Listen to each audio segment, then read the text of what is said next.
जरूरी नहीं होता है कि जिसके पीछे एस लग जाए वो सारा का सारा वैल्यू, ऐसा नहीं होता है। दुनिया में बहुत सारा ऐसा वर्ड है जिसमें आप एस जोड़ दीजिएगा तो उसका मीनिंग ही बदल जाएगा। जैसे इसका मतलब क्या होता है, वर्णमाला, और इसका मतलब होता है भाषा। अब बोलिए ये अलग अलग शब्द हो गया कि नहीं हो गया? तो कहिएगा कि पुलगल है, नहीं है। अब जरा से देखिए, सैंड मीन्स होता है बालू, तो बालू है। अब इसमें हम एस जोड़ दें तो आप कहिएगा कि सर पुलरल हो गया, तो पुलरल का मतलब दू गो, इतना बालू ले आके गिन के बताइएगा, 2 4 गो बालू हमको, तो ये पुलरल है नहीं। इसका मतलब रेगिस्तान। मुझे क्या डराएगा मौत का मंजर, मुझे क्या डराएगा मौत का मंजर, अरे मेरी तो पैदाइश ही कातिलों की बस्ती में हुई। आइए, welcome to our YouTube channel online वाला classes. This is your Kundan sir. I am going to teach you English grammar. Last class में हम लोग ग्रामर तक पढ़ाई कर चुके थे। लास्ट क्लास तक हम लोगों ने ग्रामर का डेफिनेशन देख लिया था। अब ग्रामर के अगला जो पोर्शन है लेटर। लेटर का दो मीनिंग होता है सर। एक मीनिंग होता है पत्र, जो कि आप लोग लिखते हैं अपने अपने खास लोगों को। तो ये अभी हम लोगों को नहीं पढ़ना है, अभी पढ़ना है अपन लोगों को बाबा अक्षर, ठीक? क्योंकि किसी भी भाषा की शुरुआत जो है ना अक्षर से ही होती है। तो पहले समझे हम लोग कि अक्षर होता क्या है ना। बचपन से लेकर के अभी तक आप लोगों ने कईयों बार अक्षर सुना होगा, लेकिन अक्षर क्या होता है उसको जरा सा समझ लेते हैं। तो इसको तोड़ेंगे। इसको जब तोड़ते हैं अक्षर को, तो अ प्लस छ होता है सर। अक्षर को जब तोड़ते हैं तो अ प्लस छ होता है, और जानते हैं अ माने अ मीन्स नहीं, और क्षर मीन्स क्षय। क्षय यानी कि जिसको हम तोड़ना, टूटना। क्षय का मतलब होता है टूटना। तो वैसे क्या कर रहे हैं, नहीं क्षय यानी कि नहीं टूटना। तो नहीं टूटेगा, जो नहीं टूटेगा वही क्या कहलाएगा, अक्षर कहलाएगा। जो नहीं टूटेगा वही अक्षर कहलाएगा। क्लियर? तो अब ये तो नहीं टूटने वाली बात हर जगह फिट हो जाती है। तब हम लोग लकड़ी तोड़ने की बात, शीशा तोड़ने की बात तो करेंगे नहीं। हम लोग बात कर रहे हैं ग्रामर से रिलेटेड, तो ग्रामर से रिलेटेड बात करते हैं। तो आप जरा सोचिए, जिस चीज को नहीं तोड़ पाते हैं वो सबसे छोटा होता है कि नहीं होता है? जिस चीज को आप नहीं तोड़ पाए, जैसे मान लीजिए कि इतना बड़ा लकड़ी आपको मैं देता हूं तोड़ने के लिए, आप बहुत खली टाइप शरीर वाले हैं, तोड़ते तोड़ते जाएंगे, एक समय ऐसा आएगा कि आप तोड़ करके आएंगे तो कहेंगे सर अब नहीं टूटेगा। मैं पूछूंगा आपसे भाई क्या साहब क्यों नहीं टूट रहा है?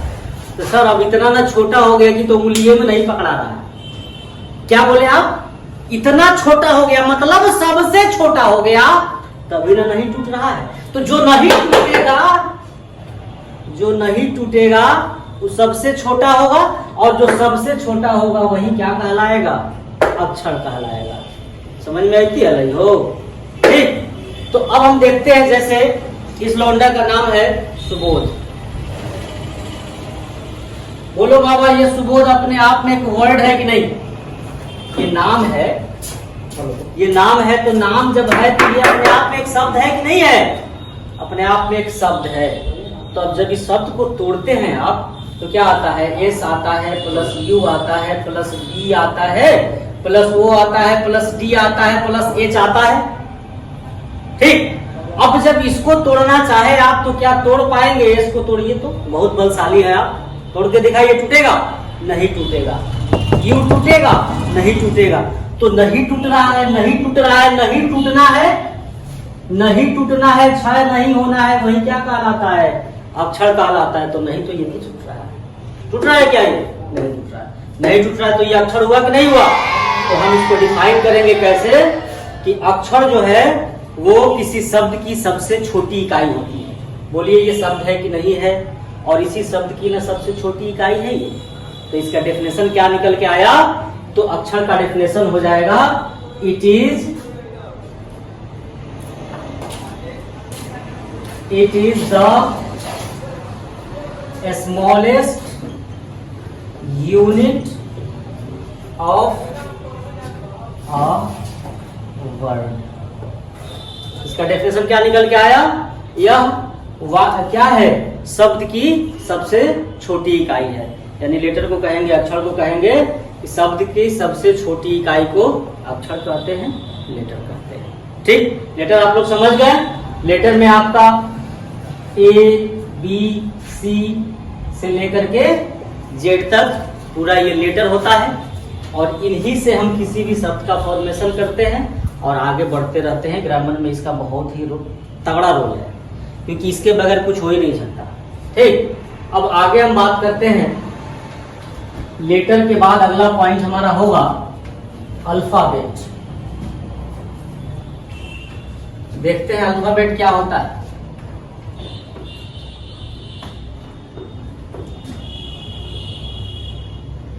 अल्फाबेट, अल्फाबेट की हिंदी होती है भाई वर्णमाला। क्या है ये? वर्णमाला है, यानी कि वर्णों का माला। अभी मैं लिखता हूं आपको ABCD से लेकर के Z तक और फिर लिखता हूं XZCDZ। ठीक, अब हम लोग को सोचना ये है कि बाबा अल्फाबेट ये है कि ये है। 26 लेटर तो इसमें भी आ रही है और 26 लेटर इधर भी आ रही है, आ रही है। तो आप मुझे बताओ कि ये क्या है? ये अल्फाबेट है कि ये अल्फाबेट है? तो क्या हिंदी है इसका जरा समझिए आप। वर्णमाला है यानी कि वर्णों का माला। जैसे फूल का माला वैसे है ये वर्ण का माला। फूल का माला बनाइएगा आप तो कौन फूल के नाम से घुसिया दीजिएगा, हैं? तो कैसा लगेगा? अच्छा लगेगा? नहीं अच्छा लगेगा। तो माला है यानी कि उसको सुंदर दिखना चाहिए।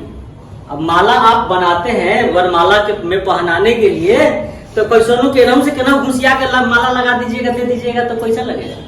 अच्छा लगेगा? नहीं लगेगा, है ना? तो अच्छा कौन लग रहा है सर? ये लग रहा है कि ये लग रहा है? तो ऐसी सजावट, अक्षरों की ऐसी सजावट, अक्षरों का ऐसा क्रमबद्ध सजावट, ठीक है ना, जो सुंदर दिखता है वही क्या कहलाता है? अल्फाबेट कहलाता है, यानी कि माला कहलाता है। वर्ण, फूल का माला है तो फूल माला, वर्ण का माला है तो वर्ण माला, यानी लेटर का माला। कौन सुंदर दिख रहा है? तो ये सुंदर दिख रहा है इसलिए ये अल्फाबेट है, और ये नहीं दिख रहा है सुंदर तो ये अल्फाबेट नहीं है। तो अल्फाबेट का डेफिनेशन हो जाएगा systematic arrangement of letters is called alphabet, यानी कि अल्फाबेट, यानी कि कहेंगे अक्षरों की क्रमबद्ध सजावट। अक्षरों की क्रमबद्ध सजावट क्या कहलाता है? वर्णमाला कहलाता है, अल्फाबेट कहलाता है। तो क्रमबद्ध सजावट यही ना है, ये है, इसीलिए इसको टिक कर दिया गया, इसको क्रॉस कर दिया गया। ठीक, अब अगला पॉइंट अपन लोगों का है, इससे पहले जरा सा एक चीज छूटा है। नंबर ऑफ अंग्रेजी इंग्लिश में नंबर ऑफ लेटर्स कितना होता है? तो 26 होता है। इंग्लिश व्याकरण में, इंग्लिश ग्रामर में अक्षरों की संख्या कितनी है? 26। अब मुझे ये जानना है आप लोगों से कि नंबर ऑफ अल्फाबेट कितना होता है? नंबर ऑफ अल्फाबेट कितना होता है? तो बहुतों का जवाब 26 आता है, आप लोगों का भी जवाब 26 ही है। ठीक, तो ये 26 नहीं होता है, ये नंबर 1 होता है। अरे भाई मेरे, हम क्या पूछ रहे हैं आपसे? मैं आपसे क्या पूछ रहा हूँ सर? मैं आपसे लेटर की संख्या पूछ रहा हूँ कि अल्फाबेट की संख्या पूछ रहा हूँ? आपसे मैं पूछ रहा हूँ अल्फाबेट की संख्या। लेटर तो 26 को है, लेटर 26 है, अल्फाबेट कितना है, सजावट कितना है उसका? 26 लेटर को मिला करके, 26 लेटर को मिला करके एक जो सजावट बना, वो सजावट कितनी? तो एक, उसका सदस्य यानी कि अक्षर तो 26 को है, सजावट तो एक ही है, यानी कि अल्फाबेट को हम क्या कहते हैं? अक्षरों की सजावट। तो अक्षरों की सजावट कितनी? एक, पूरा मिला करके ना, पूरा मिला करके एक सजावट बना कि नहीं बना? अगर 26 के अलावा कोनो और वर्ड लेटर होता है? नहीं ना होता है। 26 को होता है और इस 26 को इसी में रख दिया गया। ये टोटल 26 को हमने एक ही से सजावट में रख दिया, तो दूसरा कोई लेटर बच रहा है दूसरा बनाने के लिए? नहीं बच रहा है ना, तो सजावट कितना हुआ? ठीक। अब अगला मैं आपसे सवाल करता हूं, आप मुझे बताएंगे कि अल्फाबेट का प्लुरल होगा कि नहीं? अल्फाबेट की प्लुरल होगी कि नहीं होगी? नहीं होगा। अल्फाबेट का प्लुरल नहीं होगा। क्यों नहीं होगा? क्योंकि इसकी संख्या कितनी है सर?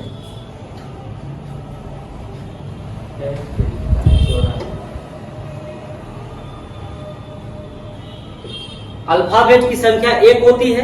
अब बताएंगे जरा, जो चीज दुनिया में एक एक को है ये उसका प्लुरल बनाइएगा तो प्लुरल का मतलब कम से कम दूगो। अरे बकलोल, तो एगो बात बताओ, जो चीज दुनिया में दूगो होबे नहीं करता उसको जबरदस्ती दूगो बनाएगा तुम? धरती का एगो, सूरज का एगो। अब उसको जो है आप कहिए कि ना सर हम सन्स बनाएंगे, सर हम अर्थ बनाएंगे, सर मून बनाएंगे, तो जबरदस्ती वाला बात न हुआ। जिस तरह चीज एग्जिस्ट करता है दुनिया में उसी को ना कहेंगे हम दूगो तीनगो चाहे चारगो चाहे पांचगो। तो ये कईगो होता है? एगो होता है। एक होता है मतलब ये सिंगुलर हुआ। तो अगर हम कहे अल्फाबेट्स अगर हम कहे तो ये हमारा कहना गलत होगा, क्योंकि अल्फाबेट क्या है? अल्फाबेट का ये अल्फाबेट्स प्लुरल है। आपको ऐसा लग रहा है, लेकिन सर ये प्लुरल नहीं है। ये सांड है या ये भैंसा है, ये अलग शब्द है, ये अलग शब्द। आपको क्या लगता है? मैंने जाना में एस जोड़ दे वो सब प्लुरल है? यही फेरा में रहते हैं वो सब। दुनिया छोड़ दीजिए, अब जमाना चला गया। ठीक, जरूरी नहीं होता है कि जिसके पीछे एस लग जाए वो सारा का सारा प्लुरल ही, ऐसा नहीं होता है। दुनिया में बहुत सारा ऐसा वर्ड है जिसमें आप एस जोड़ दीजिएगा तो उसका मीनिंग बदल जाएगा। जैसे इसका मतलब क्या होता है? वर्णमाला, और इसका मतलब होता है भाषा। अब बोलिए, ये अलग अलग शब्द हो गया कि नहीं हो गया? तो कहिएगा कि प्लुरल है? नहीं है। अब जरा सा देखिए, यहाँ सैंड मीन्स होता है बालू, तो बालू है। अब इसमें हम एस जोड़ दें तो आप कहिएगा कि सर प्लुरल हो गया। तो प्लुरल का मतलब दूगो, इतना बालू ले आके दे रहा है, गिन के बताइएगा दूगो चारगो बालू हमको, तो ये प्लुरल है? नहीं, इसका मतलब रेगिस्तान। समझ में आई बात? ऐसा ऐसा बहुत है। गुड मॉर्निंग, अच्छा एस जोड़ दीजिएगा तो ये प्लुरल है? नहीं सर, इसका मतलब हो जाता है समान। क्योंकि देखते होंगे ट्रक वगैरह पे लिखा रहता है गुड्स कैरियर। ट्रक वरक पे देखिएगा, हम लोग रोड छाप आदमी ठहरे तो रोड पे घूमते रहते हैं तो दिख जाता है गुड्स कैरियर, देखिएगा। तो वो सामान ढोने वाला वाहक होता है, इसीलिए गुड्स कैरियर कहते हैं वहां।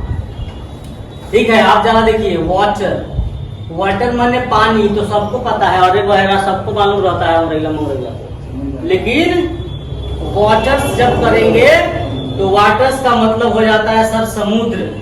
क्या कहिएगा? ये प्लुरल है? थोथा मोल देंगे प्लुरल को, मत कीजिएगा। ऐसा ऐसा बहुत है, नाउन जब पढ़ाएंगे उसमें ऐसा ऐसा बता देंगे, बहुत सारा है मेरे पास कंटेंट। ठीक है, फिलहाल के लिए इतना ही रखिए, क्योंकि हम लोगों को दूसरा पॉइंट पढ़ना है अभी।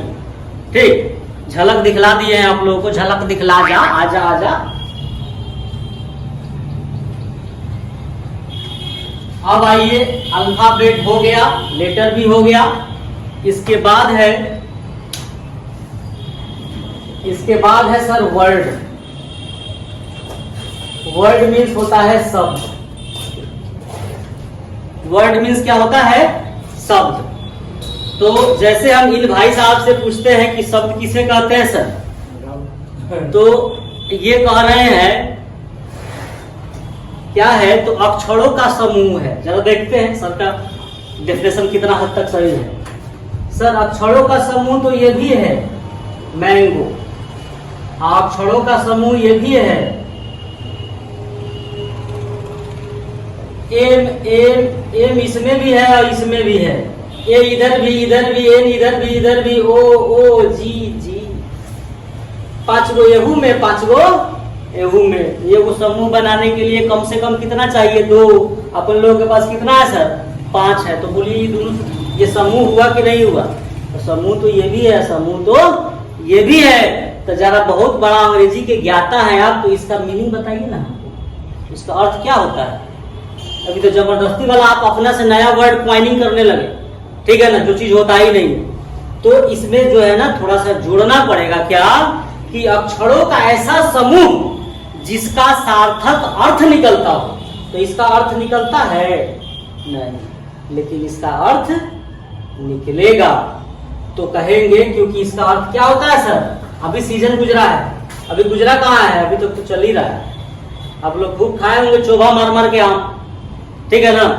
तो मैंगो माने आम, अनमोग माने कुछ नहीं, इसलिए ये वर्ड नहीं है और ये वर्ड है। तो क्या कहेंगे?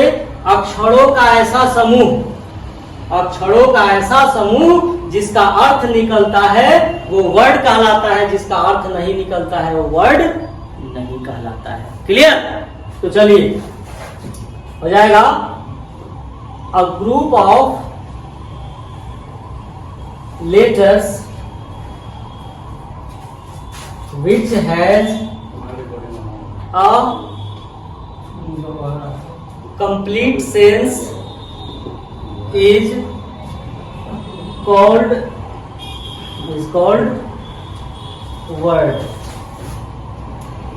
ठीक। अब सर जरा सा ध्यान देंगे सर, इतना तो सब किसी को मालूम है, इलास्टिक प्लास्टिक सबको मालूम रहता है। मेरा सवाल सर आपसे है सर, जरा देखिए यहाँ पे ध्यान दीजिए। आई और ए सर बोलेंगे, आप लोग बताएंगे हमको कि क्या ये वर्ड है कि लेटर है। तो बहुत लोगों का कहना होता है कि लेटर है, मैं मानता हूं कि लेटर है, ठीक है ना। लेकिन ये लेटर तब तक है जब तक हम इसके अर्थ को नहीं लेते। आई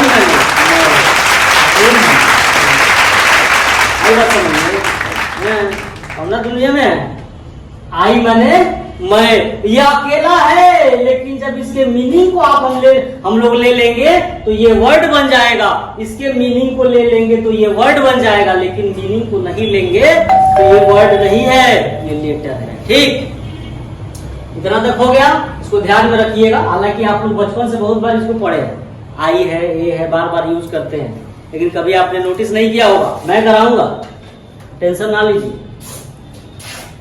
तो वर्ड समझ गए हम लोग। वर्ड के बाद अगला पॉइंट अपन लोगों का आएगा बाबा सर। वर्ड के बाद अगला पॉइंट अपन लोगों का आएगा सेंटेंस। क्या है सर?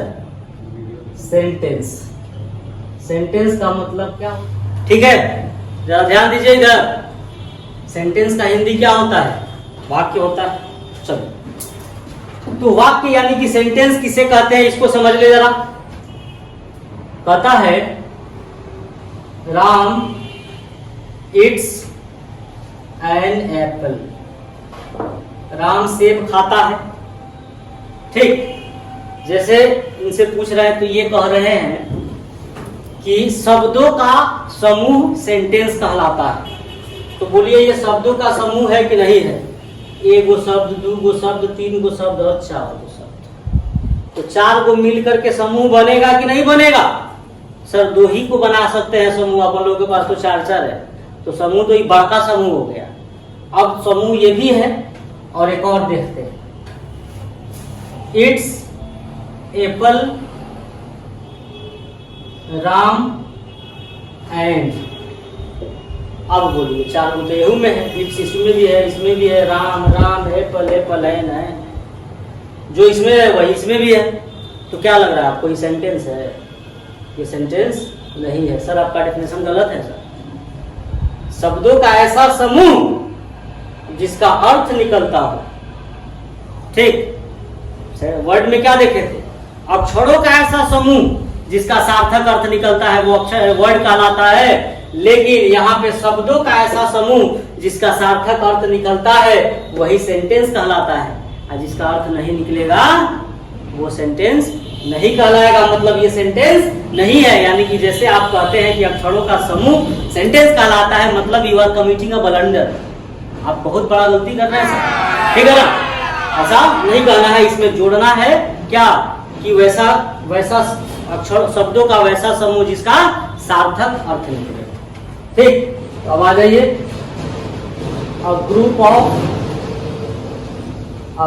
ऑफ वर्ड्स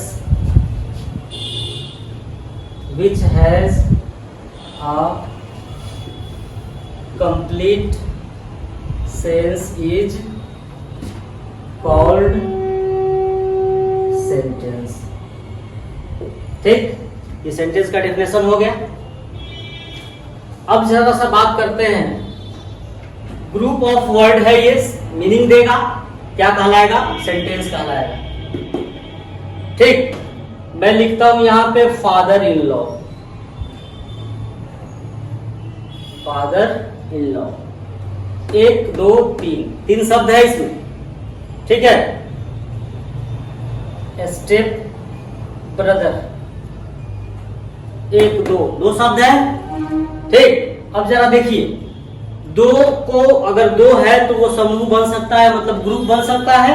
तो बोलिए, ये 3 है और इसका अर्थ भी निकल रहा है। फादर इन लॉ माने सुर, माने संगे संगे सुर मिला के बोलिएगा, वही है सुर। माने संगे संगे, साथे साथे, और सुर माने बोली, संगे संगे बोलिएगा ना तो ससुर बड़ा खुश रहेगा। अब इधर आइए, तो ये 3 गो मिल करके 3 गो वर्ड है कि नहीं है, समूह बन गया। यहाँ पे 2 वर्ड है कि नहीं, समूह बन गया। इसका अर्थ होता है सौतेला भाई। तो सब जरा बताएंगे इसका मीनिंग जो है, वो मीनिंग एक सेंटेंस में बन रहा है आखिर एक शब्द में बन रहा है? इसका मीनिंग सेंटेंस में नहीं बन रहा है, इसका मीनिंग जो है एक शब्द में बन रहा है। ठीक, तो क्या कहना है कि शब्दों का तो समूह ये है, लेकिन शब्दों के साथ, समूह के साथ साथ ये जो है एक शब्द का अर्थ दे रहा है। देखिए, एक शब्द का अर्थ दे रहा है, इसलिए इसको हम लोग सेंटेंस नहीं कहेंगे। ये दोनों भी वर्ड के कैटेगरी में जाएगा। फिर से बता रहे हैं, ये दोनों भी किसमें जाएगा, वर्ड की कैटेगरी में जाएगा, यानी ये दोनों भी वर्ड ही है। ठीक, इसको कंपाउंड नाउन में पढ़ना है, ये दोनों कंपाउंड नाउन की बात है। ठीक, नाउन में आपको डिटेल पढ़ाया जाएगा उसको। अब सर सेंटेंस तो हम लोग समझ चुके हैं। सेंटेंस के बाद अपन लोगों का अगला पॉइंट होगा कि किन किन चीजों से सेंटेंस बनता है। ठीक, एक सेंटेंस बनाना है जिसका हेडिंग हो जाएगा हम लोगों का, इसका हेडिंग क्या होगा, कंपोनेंट्स ऑफ सेंटेंस, यानी इसका हिंदी हो जाएगा वाक्य का घटक, वाक्य का घटक, यानी कि किन किन चीजों से मिल करके, किन किन चीजों से मिल करके सेंटेंस को हम बना सकते हैं। जैसे आप लोग पढ़ने लिखने वाले विद्यार्थी हैं, खाना बनाते हैं, तो सर आप खाना बनाने के लिए क्या क्या इंग्रेडिएंट का व्यवस्था करते हैं? चावल का व्यवस्था करते होंगे, दाल का व्यवस्था करते होंगे, पानी का, गैस का, सब्जी का, ये सब चीज को व्यवस्थित कर लेंगे, उसके बाद ही ना खाना बनाते हैं। ठीक, तो उसी तरीके से सेंटेंस है, तो सेंटेंस का भी तो अपना अपना टुकड़ा है, अपना अपना हिस्सा, अपना अपना पार्ट है। तो उसी पार्ट को हम लोग पढ़ने जा रहे हैं कि कौन कौन ऐसा पार्ट है जिससे सेंटेंस को हम लोग फॉर्म करते हैं। तो इसका अगला सबसे पहला पार्ट है सब्जेक्ट। सब्जेक्ट जिसको हिंदी में कहते हैं सर कर्ता। दूसरा है वर्ब, जिसको कहते हैं क्रिया। तीसरा है ऑब्जेक्ट, जिसको कहते हैं कर्म। और चौथा है एडवर्बियल, जिसको कहते हैं क्रिया विशेषात्मक शब्द। ठीक है, अब जो है इन चारों को बारी बारी से हम लोग पढ़ेंगे, समझेंगे। चारों को बारी बारी से समझना है कि क्या क्या, कौन कौन क्या है। तो समझिए, सब्जेक्ट को सबसे पहले डिफाइन करते हैं। सब्जेक्ट क्या होता है? सब्जेक्ट मीन्स होता है कर्ता। ठीक, कर्ता मतलब काम को करने वाला। सब्जेक्ट का मतलब क्या होता है? कर्ता। कर्ता मीन्स काम को करने वाला, यानी कि काम को करने वाला क्या कहलाता है? सब्जेक्ट कहलाता है। कोई भी व्यक्ति है या पशु पक्षी है या जानवर है, अगर वो किसी काम को करता है, करने वाला है, तो वही सब्जेक्ट कहलाता है। जैसे ध्यान से समझिए, मैं यहाँ पे बात करता हूँ, आई टीच, मैं पढ़ाता हूँ। सर इसमें मैं पढ़ाता हूँ मतलब पढ़ाना काम है कि नहीं है? है काम। और इस काम को कौन कर रहा है? इस पढ़ाने वाले काम को कौन करने वाला है? तो मैं। तो इस जो काम को करने वाला होता है ना, वही सब्जेक्ट कहलाता है। तो ये आई जो है काम को कर रहा है, पढ़ाने का काम कर रहा है, तो आई क्या हो गया? सब्जेक्ट हो गया। उसी तरीके से द काउ इज ग्रेजिंग,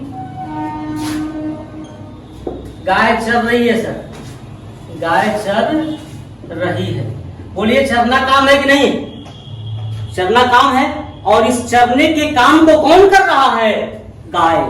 तो काम को करने वाला क्या कहलाता है? सब्जेक्ट कहलाता है। तो बोलिए ये गाय जो है वो सब्जेक्ट हुआ कि नहीं हुआ? हुआ ना? ये जो गाय है वो सब्जेक्ट हुआ कि नहीं हुआ?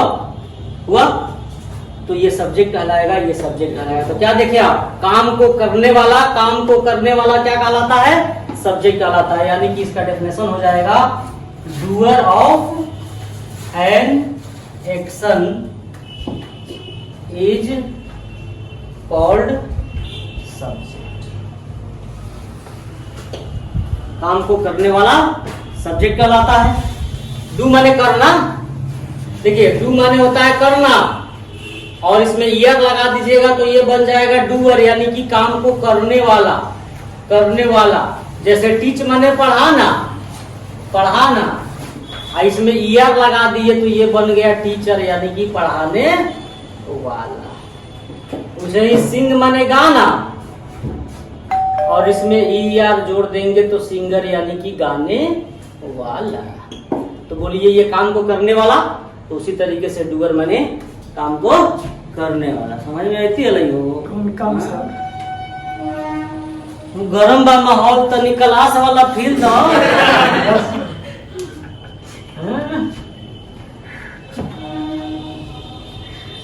बहुत मुस्कुरा रहे हैं सर, थोड़ा कम मुस्कुराइए।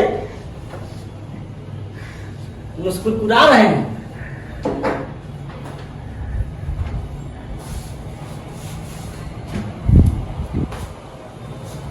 अब जरा सा बात करेंगे, एक सवाल है आप लोगों से। आप हम लोग, मैं एक सेंटेंस लिखता हूं, आपको ढूंढ के बताना है कि सब्जेक्ट किधर कौन। जैसे कहते हैं that bottle is full of air. वह बोतल हवा से भरी हुई है। वह बोतल हवा से, अब स्त्रीलिंग पुल्लिंग हमको समझ में नहीं आता है। बोतल भरा है कि भरी है पूरा मतलब नहीं रखिए, ये समझिए कि सब्जेक्ट कौन है। वह बोतल हवा से भरा हुआ है। ठीक है सर, आप मुझे बताइए किसमें सब्जेक्ट कौन है? तो आप सबका जवाब होगा कि सर बोतल सब्जेक्ट है। सब कोई बोलता है सब्जेक्ट बोतल। तो मेरा सवाल है कि सब्जेक्ट अगर ये है तो सब्जेक्ट का डेफिनेशन क्या होता है? काम को करने वाला। तो ये कौन काम कर रहा है? हाथ है, पैर है, नाच रहा है, गा रहा है, हंस रहा है, खा रहा है, पी रहा है, रो रहा है, गा रहा है, ये कौन काम कर रहा है? नागिन वाला डांस करेगा। हैं? कोनो काम कर रहा है। जब कोनो काम करिए नहीं रहा है तो सब्जेक्ट कैसे हो गया? सर एक बात जान लीजिए, अगर सब्जेक्ट नहीं है तो ये सेंटेंस भी नहीं है। तो क्या लग रहा है आपको? सेंटेंस नहीं है। बिना सब्जेक्ट, अगर इसमें ये अगर सेंटेंस है सर, तो इसमें पक्का बात है सब्जेक्ट होगा, क्योंकि दुनिया में कोई माई का लाल ऐसा पैदा नहीं लिया है जो बिना सब्जेक्ट का एक सेंटेंस बना के दिखा दे। ठीक है, आई बात समझ में?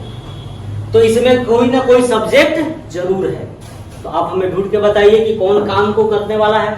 इसमें काम को करने वाला नहीं है तो सब्जेक्ट का एक और डेफिनेशन, सब्जेक्ट का एक और डेफिनेशन होता है सर। अच्छा, आप लोगों से पूछा जाएगा कि कौन सब्जेक्ट पढ़ने आए हैं, माने कौन विषय पढ़ने आए हैं। तो विषय माने के बारे में, विषय का मतलब क्या होता है, के बारे में, यानी कि जिसके बारे में बात किया जाए तो वो भी सब्जेक्ट है। तो बोलिए ना सर, किसके बारे में बात कर रहे हैं? बोतल के बारे में बात कर रहे हैं कि नहीं कर रहे हैं? अरे बोलो ना बाबा, क्या प्लास्टिक जैसा हंसते रहता है सबका। हेलो, बोतल, इसी के बारे में बात कर रहे हैं। तो बोतल के बारे में बात कर रहे हैं, जिसके बारे में बात करें वो भी क्या कहलाता है सर? सब्जेक्ट कहलाता है। ठीक, तो सब्जेक्ट का डेफिनेशन क्या हो गया एक और, about which we talk is also called subject. ठीक है, तो ये भी सब्जेक्ट हो गया। छाप लीजिए आप लोग, वीडियो पॉज कीजिए, छापिए और थोड़ा प्यार व्यार दीजिए हम लोगों को, ठीक है ना। तो प्यार मतलब सर वाला प्यार दीजिएगा।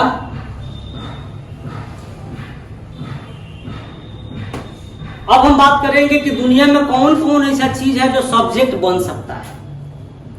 सब्जेक्ट का डेफिनेशन तो आप समझ लीजिए। सर, सब्जेक्ट कथी कथी बनता है, आइए देखते हैं। मनु इज प्लकिंग अ रोज। मनु एक गुलाब तोड़ रहा है। अब वो तोड़ेगा तो क्या करेगा, आप लोग समझ रहे हैं ना, काहे गुलाबे तोड़ रहा है। तो गुलाब को जो है क्या करेगा, आप समझ लीजिए। अब तो मसला मेरा हमारा वो नहीं है, मसला हमारा ये है कि सर इसमें तोड़ने का काम कौन कर रहा है, तो मनु, यानी कि काम को कौन कर रहा है, मनु। तो जो काम को करता है वो सब्जेक्ट कहलाता है, यानी कि मनुआ यहाँ सब्जेक्ट है ना सब्जेक्ट। सर ये तो मनु सब्जेक्ट है, लेकिन पार्ट्स ऑफ स्पीच की बात करें तो मनु क्या है, किसी का नाम है कि नहीं है, किसी का नाम है कि नहीं है। दुनिया में कोई भी नाम, दुनिया का कोई भी नाम क्या कहलाता है, नाउन कहलाता है। दुनिया का कोई भी नाम क्या कहलाता है, नाउन कहलाता है। सर बोलिए, नाउन सब्जेक्ट बना कि नहीं बना, नाउन सब्जेक्ट बना कि नहीं बना। अब बात करेंगे, ही चीटेड हर, उसने उसे धोखा दिया। किसने उसे धोखा दिया, धोखा देना काम है कि नहीं है, तो धोखा देने का काम कौन किया, उसने, यानी कि वह। तो काम करने वाला सब्जेक्ट माने ही भी यहाँ पे सब्जेक्ट। सर बोलिए ना, ही कथी है, प्रोनाउन। ही क्या है, प्रोनाउन। तो क्या देखे हम लोग, नाउन भी सब्जेक्ट बनता है, प्रोनाउन भी सब्जेक्ट बनता है। अब जरा सा देखिएगा, आप लोग दिखता होगा वहां पे, फिल्म मूवी वगैरह देखते होंगे तो वहां पे लिखता है स्मोकिंग किल्स, यानी कि धूम्रपान मारता है। सर ये ओरिजिनली देखा जाए तो भरोफोर है, ओरिजिनल में ये क्या है सर, भरोफोर है। लेकिन यहाँ पे कौन मारता है, पूछिए इससे, इसी से पूछिए, कौन मारता है, कौन मारता है, तो धूम्रपान मारता है, यानी कि मारने का काम कौन कर रहा है, तो धूम्रपान। तो ये सब्जेक्ट हुआ कि नहीं हुआ, तो भरफोर यहाँ सब्जेक्ट बन रहा है, यानी कि भरफोर जब सब्जेक्ट बन जाए तो ओकर नाम हो जाता है जिरंड, उसका नाम क्या हो जाता है, जेरंड। आई बात समझ में, सियरा हुए बा, यानी कि है भरफोर, सियरा हुए बा पोछवा रंगैले बा, अरे नाम बदल गया भाई मेरे, यानी कि भरफोर है, सब्जेक्ट बन के आया, इसलिए इसका नाम क्या पड़ गया, जेरंड। तो क्या देखा आपने, नाउन भी सब्जेक्ट बना, प्रोनाउन भी सब्जेक्ट बना, जेरंड भी सब्जेक्ट बना। और एक और देखिए sir, to walk is good for health. ठीक है, क्या कह रहा है, टहलना स्वास्थ्य के लिए अच्छा है। अच्छा कौन है, कौन है अच्छा, टहलना। अच्छा कौन है, टहलना है। सर किसके बारे में बतिया रहे हैं, टहलना के बारे में। तो जिसके बारे में बात करते हैं वो सब्जेक्ट कहलाता है कि नहीं कहलाता है, अभी तो पढ़े, जिसके बारे में सब बात करते हैं वो सब्जेक्ट कहलाता है। बोलिए ये सब्जेक्ट हुआ कि नहीं हुआ? हुआ। तो लेकिन ये ओरिजिनल में जो है ना ये क्या है? 2 प्लस वर्ब 1 है, और 2 प्लस वर्ब 1 को कहते हैं हम लोग इन्फिनिटिव। क्या कहते हैं? इन्फिनिटिव। 2 प्लस वर्ब 1 को क्या कहते हैं? इन्फिनिटिव। यानी कि किसी भी वाक्य का सब्जेक्ट या तो नाउन बन सकता है, या तो प्रोनाउन बन सकता है, या जेरंड बन सकता है, या इन्फिनिटिव बन सकता है। इनके अलावा कोई दूसरा सब्जेक्ट नहीं बन सकता है। इनके अलावा दूसरा सब्जेक्ट कोई माइकल आप पैदे नहीं लिया है कि इसके अलावा दूसरा सब्जेक्ट बना दे, ठोक के बोल रहे हैं। ठीक है, तो इसका पॉइंट क्या निकल के आया? Subject of a sentence can be noun, pronoun, gerund and infinitive। ठीक है, हंसी मजाक की बात छोड़िए, यही 4 है जो सब्जेक्ट बनता है। इसको ध्यान से मतलब दिमाग में रखिएगा। इसका यूज जो है आगे हम लोगों को मिलेगा। ठीक है ना, ये सब अभी आपको मैं बेसिक बात बता रहा हूँ। ठीक है ना, इन सब चीज़ों का यूज जैसा कि पहले वाले वीडियो में मैंने बताया था कि अभी हम लोग छोटा छोटा इंट्रोडक्शन की छोटा पार्ट कर रहे हैं, यानी कि इंग्लिश का इंट्रोडक्शन कर रहे हैं, और इन सब चीज़ों का यूज हम लोग करेंगे आगे वाले टॉपिक में पढ़ने के लिए। ठीक है ना, फिर प्यार अपना बनाए रखिए आप लोग। ठीक है ना, फिर हम लोग अगले वीडियो में